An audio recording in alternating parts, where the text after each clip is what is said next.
à tous et soyez bienvenus pour ce 21e Culturama qui sera consacré à un véritable petit bijou canadien appelé Tucker Riddle Fight Mal. Vous allez crever, bande d'enfoirés! Non! Oh, faut que t'enlèves le cran de sûreté, là, sur le côté. Tucker Riddle Fight le Mal est sorti en France le 1er février en 2012. Il est réalisé par Ellie Gregg, à qui c'est son premier film. Et que le film est un bon gros délire entre amis, à savoir le réalisateur Ellie Gregg et le producteur Morgan Jurgensen. Le film est du genre comédie horrifique pour une durée d'environ 1h28. Au casting, on peut retrouver un Alan Tudyk que vous avez certainement déjà croisé dans la série Firefly ou encore dans le rôle de K2SO dans Rogue One.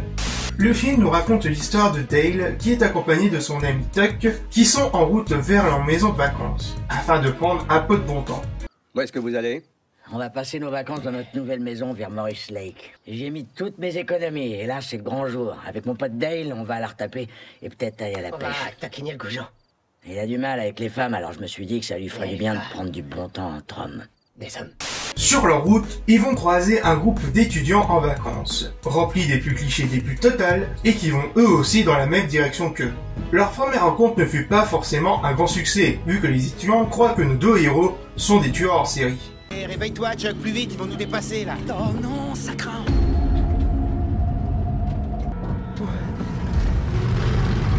Vous avez vu comment ils nous ont regardés, ces mecs? Un peu plus tard dans le film, comme vous l'aurez deviné, ça va forcément partir en couille. Jusqu'au jour où Tucker et Dale vont à la pêche, et croisent comme le plus grand des hasards, Allison, l'une des étudiantes.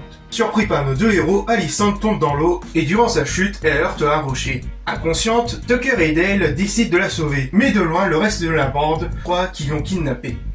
Oh non! Ils l'ont enlevé!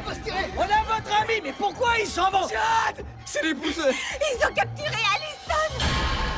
Bref, un bon gros bordel qui va suivre entre incompréhension et des gags bien salaces et des morts des plus épiques. Comme le coup de la brailleuse qui est tout simplement magnifique.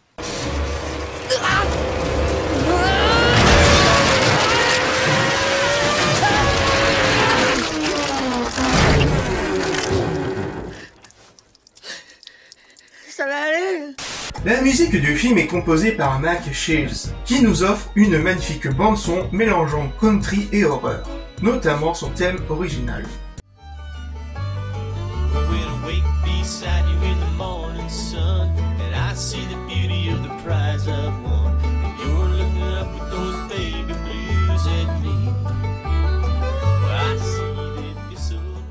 Le film connaîtra bien sûr un petit succès de la part de la critique et des spectateurs, et qui aura par la suite de nombreuses nominations comme celui du meilleur film au Festival Fantasia et Siege, et avec le prix du meilleur réalisateur. Des récompenses et un succès bien mérité après de lourds problèmes rencontrés au cours du tournage, qui se comptent un peu plus de 25, comme par exemple, le premier jour du tournage, le camion régie qui avait accidentellement détruit les sanitaires mobiles et creusé un énorme trou. Suite à ça aussi à la lourde difficulté financière, où malgré le potentiel du film, beaucoup de producteurs avaient hésité, voire même refusé par peur. Puis au final, certaines petites sociétés de production indépendantes ont aidé à financer le reste du film et le budget du film a finalement été atteint vers avril 2009.